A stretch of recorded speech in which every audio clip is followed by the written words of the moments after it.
Tasty അടുക്കളയിലേക്ക് എല്ലാവർക്കും സ്വാഗതം. ഇന്ന് ഞാൻ തയ്യാറാക്കുന്ന ഒരു ഹെൽത്തി ആയിട്ടുള്ള ഒരു സ്നാക്കാണ് കേട്ടോ. നമുക്ക് നോമ്പ് തുറക്കുന്ന സമയത്തൊക്കെ കഴിക്കാൻ പറ്റിയ നല്ലൊരു സ്നാക്കാണ്. ഞാനിത് ചീസൊക്കെ വെച്ചിട്ടാണ് ചെയ്യുന്നത്. അപ്പോൾ ചീസ് ഇഷ്ടമില്ലെങ്കിൽ അത് ഒഴിവാക്കിയിട്ട് അങ്ങനെ ചെയ്യുക. ഇതൊരു ക്രേപ്പാണ്. അപ്പോൾ നമ്മൾ ഫ്രൈ ഒന്നും ചെയ്യണില്ല, അങ്ങനത്തെ ഒരു സ്നാക്കാണ്. അപ്പോൾ ഇത് എല്ലാവരും ഒന്ന് ട്രൈ ചെയ്ത് നോക്കണം കേട്ടോ. എല്ലാവർക്കും ഇഷ്ടമാവും. അപ്പോൾ ഇതെങ്ങനെ തയ്യാറാക്കുന്നത് നോക്കാം. ഞാൻ അതിന് വേണ്ടിയിട്ട് ഒരു 250 ഗ്രാം എല്ലിൽ നിന്നൊക്കെ മാറ്റിയിട്ടുള്ള ചെറിയ പീസസ് ആക്കിയിട്ടുള്ള ചിക്കനാണ് എടുത്തിട്ടുള്ളത്.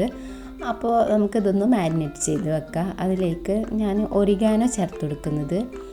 ഒറിഗാനോ ഇല്ലെങ്കിൽ കുഴപ്പമില്ല, അത് ഇഷ്ടമില്ലെങ്കിൽ അത് ഒഴിവാക്കും ചെയ്യാം, ഇല്ലെങ്കിൽ കുഴപ്പമൊന്നുമില്ല. അതിലേക്ക് ഞാനൊരു 1/4 ടീസ്പൂണോളം കുരുമുളക് പൊടി ചേർത്ത് കൊടുത്തിട്ടുണ്ട്. അതുപോലെ ആവശ്യത്തിന് ഉപ്പ് ചേർത്ത് കൊടുക്കുക. പിന്നെ 1/4 ടീസ്പൂൺ ഗരം മസാലപ്പൊടി ചേർത്ത് കൊടുക്കുന്നുണ്ട്.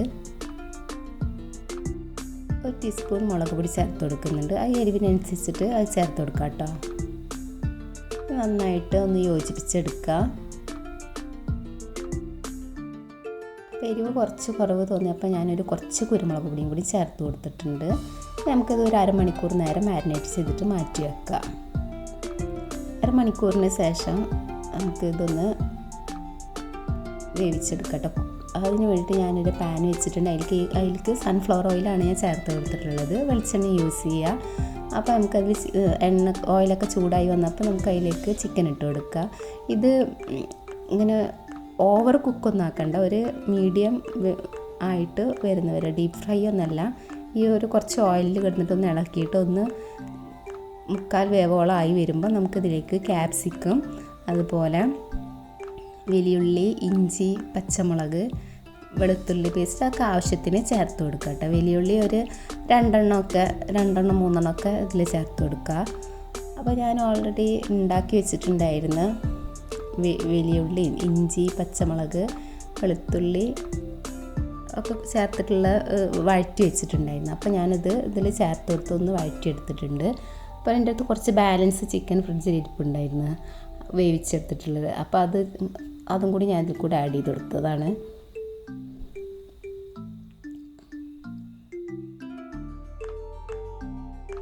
നന്നായിട്ട് ഒന്ന് ഇപ്പോൾ നന്നായിട്ട് ചിക്കനൊക്കെ നന്നായിട്ട് കുക്കായി വരണം കേട്ടോ. അപ്പോൾ ഉള്ളിയൊക്കെ വഴന്ന് വരുന്ന സമയം കൊണ്ട് ചിക്കനൊക്കെ നന്നായിട്ട് വെന്ത് വരും. അപ്പോൾ ഞാൻ കുറച്ച് എരിവ് ഇതുപോലെ കുറവ് തോന്നി, അപ്പോൾ കുറച്ചും കൂടിയും മുളക് പൊടി ചേർത്ത് കൊടുത്തിട്ട്, ഞാൻ കാശ്മീരി മുളക് പൊടിയാണ് കേട്ടോ ചേർത്തിട്ടുള്ളത്. ഏത് മുളക് പൊടിയും ചേർത്ത് കൊടുക്കുക. അതാണ് എരിവ് ഇങ്ങനെ കുറവായപ്പോൾ ഞാൻ കുറച്ചും കൂടി മുളക് പൊടി ചേർത്ത് കൊടുത്തിട്ടുള്ളത്. അപ്പോൾ ആവശ്യത്തിന് ഉപ്പൊക്കെ ചേർത്ത് നല്ല കറക്റ്റാക്കിയതിന് ശേഷം നമുക്ക് മല്ലിയില ചേർത്ത് കൊടുക്കുക. അപ്പോൾ ചിക്കനൊക്കെ നന്നായിട്ട് വെന്ത് വന്നിട്ടുണ്ട്. ബീഫും നമുക്ക് യൂസ് ചെയ്യാം കേട്ടോ. ഞാനിതിലേക്ക് കുറച്ച് സോയാ സോസും കുറച്ച് ടൊമാറ്റോ സോസും ചേർത്ത് കൊടുക്കുന്നുണ്ട്. ഒരു ടീസ്പൂണിൻ്റെ അടുത്ത് ചേർത്ത് കൊടുത്തിട്ടുണ്ട്. അത് ഇഷ്ടമുണ്ടെങ്കിൽ ചേർത്ത് കൊടുത്താൽ മതി, നിർബന്ധമൊന്നുമില്ല. കുട്ടികൾക്കൊക്കെ ഈ സോസൊക്കെ ചേർത്താൽ, ചീസ് സോസ് ഒക്കെ ചേർത്താൽ അവർക്കൊക്കെ അതാണ് അതിൽ കൂടുതൽ ഇഷ്ടം. അപ്പോൾ അതുകൊണ്ട് ഞാനിങ്ങനെ സോസൊക്കെ ചേർത്ത് കൊടുത്തതാണ്. അപ്പോൾ ഞാനിത് എഗ്ഗ് വെച്ചിട്ടും ചെയ്യുന്നുണ്ട് കേട്ടോ. ഉപ്പ ചിക്കനൊന്നും കഴിക്കില്ല, അപ്പോൾ ഉപ്പാക്ക് വേണ്ടിയിട്ട് എഗ്ഗ് ചേർത്തിട്ട് ഉണ്ടാക്കുന്നുണ്ട്. ഇതേ രീതിയിൽ തന്നെ ആദ്യം ഒരു മുട്ട ഒഴിച്ചു കൊടുത്ത് അതിലേക്ക് ആവശ്യത്തിന് ഉപ്പൊക്കെ ഇട്ടെടുത്ത് കുറച്ച് ക്യാപ്സിക്കും കുറച്ച് ക്യാരറ്റും ചേർത്ത് കൊടുക്കുന്നുണ്ട്. പിന്നെ വഴറ്റി വെച്ചിട്ടുള്ള ഉള്ളി മസാല ഉണ്ടല്ലോ, അതും കൂടി ചേർത്ത് കൊടുത്ത് നന്നായിട്ടൊന്ന് യോജിപ്പിച്ചെടുത്തിട്ടുണ്ട്. പിന്നെ കുറച്ച് ഗരം മസാല പൊടിയും കൂടി ചേർത്ത് കൊടുത്തു. ഇതിൽ ഞാൻ ഒറിഗാനൊന്നും ചേർത്തിട്ടില്ല കേട്ടോ. അപ്പോൾ നമുക്ക് ഇനി ബാറ്റർ തയ്യാറാക്കാം. ദോശയിൽ ഫില്ല് ചെയ്തിട്ടാണല്ലോ ഉണ്ടാക്കുന്നത്. അപ്പോൾ അതിന് ബാറ്റർ തയ്യാറാക്കാൻ ഞാൻ 2 കപ്പ് പാലെടുത്തിട്ടുണ്ട്. അപ്പോൾ നമുക്ക് വേണമെങ്കിൽ 1 കപ്പ് പാലും 1 കപ്പ് വെള്ളം വേണമെങ്കിൽ അങ്ങനെയും എടുക്കുക, അല്ലെങ്കിൽ 2 കപ്പ് വെള്ളം തന്നെ വേണമെങ്കിൽ എടുക്കാം കേട്ടോ. അപ്പോൾ കുറച്ചും കൂടി ദോശയ്ക്ക് നല്ല സോഫ്റ്റ് ആവാൻ വേണ്ടിയിട്ട് ഞാൻ 2 കപ്പ് പാലെടുത്തിട്ടുണ്ട്. 1/4 കപ്പ് മൈദ എടുത്തിട്ടുള്ളത്. പിന്നെ ആവശ്യത്തിന് ഉപ്പ് ചേർത്ത് കൊടുത്തിട്ടുണ്ട്. അപ്പോൾ ഞാനിതിൽ കുറച്ചും കൂടി വെള്ളം ആഡ് ചെയ്തിട്ടുണ്ട്. ഒരു 1/4 കപ്പിൻ്റെ അടുത്ത് കുറച്ച് വെള്ളം ചേർത്ത്, എന്നാലാണ് ബാറ്ററിൻ്റെ ആ ഒരു കൺസിസ്റ്റൻസി ശരിയാവുന്നുള്ളൂ. അപ്പോൾ ഇനി ദോശ ചുട്ടെടുക്കുകയാണ്. അപ്പോൾ മാവ് ശരിയായിട്ടില്ലെങ്കിൽ ദോശയ്ക്ക് ഒരു കട്ടി ഉണ്ടാവും. അപ്പോൾ നമുക്ക് ഇത് ഫോൾഡ് ചെയ്തെടുക്കാനൊക്കെ മടക്കിയെടുക്കാനൊക്കെ കുറച്ച് ബുദ്ധിമുട്ടുണ്ടാവും. അപ്പോൾ ഞാനൊന്ന് അതിന് വേണ്ടിയിട്ട് കുറച്ചും കൂടി വെള്ളം ചേർത്ത് കൊടുത്തിട്ടുണ്ടായിരുന്നു. അപ്പം ഈ ദോശ നന്നായിട്ട് കുക്കാവണം കേട്ടോ. നമ്മളധികം വേവിക്കുന്നൊന്നുമില്ല. അപ്പോൾ ആദ്യം ചിക്കനും മസാലയൊക്കെ നന്നായി വേവിച്ചെടുത്തിട്ടുണ്ട്. അതേപോലെ ദോശയും 2 സൈഡ് നന്നായിട്ട് വേവിച്ചിട്ടെടുക്കണം. അതുപോലെ ദോശ ചുട്ട ഉടനെ തന്നെ ഇത് ഫില്ലിങ്ങൊക്കെ വെച്ചിട്ട് ഫോൾഡ് ചെയ്ത് മടക്കിയെടുക്കാൻ ശ്രമിക്കണം കേട്ടോ.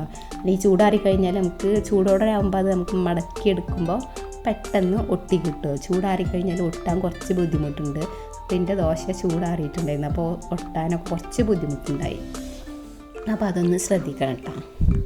അപ്പോൾ നമുക്ക് ഫില്ലിങ്ങൊക്കെ വെച്ച് കൊടുത്തിട്ട് ഞാൻ കുറച്ച് ചഡാർ ചീസും സ്ലൈസ്ഡ് ചീസും ചേർത്ത് കൊടുത്തിട്ടുണ്ട്.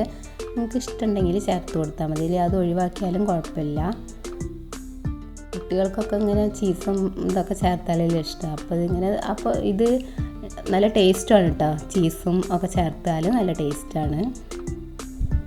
അപ്പോൾ ഈ രീതിയിൽ ഒന്ന് മടക്കിയെടുക്കുക. അപ്പോൾ ചൂടാറിയ കാരണം ഒട്ടാൻ അല്ലെങ്കിൽ നന്നായിട്ട് ചൂടോടെ തന്നെ ആകുമ്പോൾ ഈ ഫില്ലിങ് വെച്ച് നമ്മൾ ഫോൾഡ് ചെയ്യുമ്പോൾ പെട്ടെന്ന് ആ സൈഡൊക്കെ ഒട്ടി കിട്ടും. അപ്പോൾ അതിൻ്റെ ഒരു ചെറിയൊരു ബുദ്ധിമുട്ടുണ്ടായിരുന്നു. പിന്നെ ഞാൻ വേറൊരു രീതിയിലും അപ്പോൾ ഒന്ന് മടക്കി നോക്കിയതാട്ടോ. നമുക്കിഷ്ടമുള്ള രീതിയിൽ എങ്ങനെ വേണമെങ്കിലും ഇത് ചെയ്തെടുക്കുക. പിന്നെ മയണീസ് വേണമെങ്കിൽ നമുക്ക് ഈ ചീസ് വേണ്ടെന്നുണ്ടെങ്കിൽ കുറച്ച് മയണീസ് സ്പ്രെഡ് ചെയ്തിട്ട് അതിൽ ഈ ഫില്ലിങ് ചേർത്തിട്ട് ആ രീതിയിലും ചെയ്തെടുക്കാം കേട്ടോ.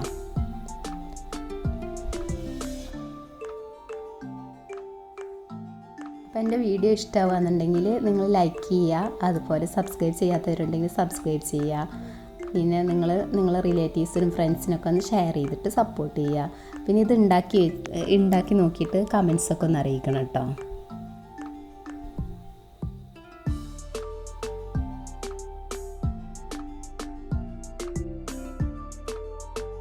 ഇത് നമ്മൾ ഫ്രൈ ഒന്നും ചെയ്യുന്നില്ലെങ്കിൽ ഇത് ഇങ്ങനെ നമ്മൾ പാനിൽ വെച്ചിട്ട് ജസ്റ്റ് ഒന്ന് തിരിച്ച് മറിച്ചിട്ട് ഒന്ന് എടുക്കുന്നുള്ളൂ. അതാണ് ഒരു ഹെൽത്തി സ്നാക്കാണ്. അപ്പോൾ എല്ലാവരും ട്രൈ ചെയ്ത് നോക്കുക, നോമ്പ് തുറക്കുമ്പോഴൊക്കെ കഴിക്കാൻ. അപ്പോൾ നല്ലൊരു ഹെവി ആയിട്ടുള്ള ഒരു സ്നാക്ക് തന്നെയാണ്. അപ്പോൾ നമുക്ക് ഇതേ രീതിയിൽ എന്നിട്ട് പാനിൽ ഇങ്ങനെ ചുട്ടെടുക്കാം കേട്ടോ. പക്ഷേ ഞാനിതൊന്ന് എഗ്ഗിൽ ഒന്ന് മുക്കിയെടുക്കുന്നുണ്ട്. അത് ഒട്ടാത്ത കാരണം കൊണ്ടാണ്, സൈഡൊക്കെ ഒന്ന് ഒട്ടി കിട്ടാൻ വേണ്ടിയിട്ടാണ്. അല്ലെങ്കിൽ നമുക്ക് അതേ രീതിയിൽ തന്നെ മുട്ടയിലൊന്നും മുക്കാതെ അങ്ങനെ തന്നെ ചുട്ടെടുക്കാം കേട്ടോ. അതിൻ്റെ അറ്റങ്ങളൊക്കെ ഒന്ന് ജസ്റ്റ് ഒന്ന് മുക്കിയെടുത്തിട്ടുണ്ട്, ഒന്ന് കറക്റ്റ് ഒട്ടി നിൽക്കാൻ വേണ്ടിയിട്ട്. പിന്നെ ഞാൻ കുറച്ച് ബട്ടറാണ് കേട്ടോ ഈ പാനിൽ ആക്കിയിട്ടുള്ളത്. ഇനി വെളിച്ചെണ്ണ വേണമെങ്കിലും അതൊന്ന് ജസ്റ്റ് തൂകിയിട്ട് ഇതുപോലെ ചുട്ടെടുക്കാം കേട്ടോ. അപ്പോൾ ചുട്ടെടുത്താൽ മതി. അങ്ങനെ ജസ്റ്റ് ഒന്ന് പാനിലാക്കിയിട്ട് ഒന്ന് ചുട്ടെടുക്കുക. അപ്പുറം തിരിച്ച് മറിച്ചിട്ട് ചുട്ടെടുക്കുകയാണ് ചെയ്തിട്ടുള്ളത്. അപ്പോൾ ഇതാ നന്നായി വന്നിട്ടുണ്ട്. ഉള്ളിലൊക്കെ ചീസൊക്കെ മെൽറ്റായിട്ട് വന്നിട്ടുണ്ട്. നല്ല ഒരു സ്നാക്ക് തന്നെയാണ്. എല്ലാവരും ട്രൈ ചെയ്ത് നോക്കുക, എല്ലാവർക്കും ഇഷ്ടമാവും. അപ്പോൾ ഇനി വീണ്ടും പുതിയ നല്ലൊരു ഇഫ്താർ വിഭവങ്ങളുമായി വീണ്ടും കാണാം.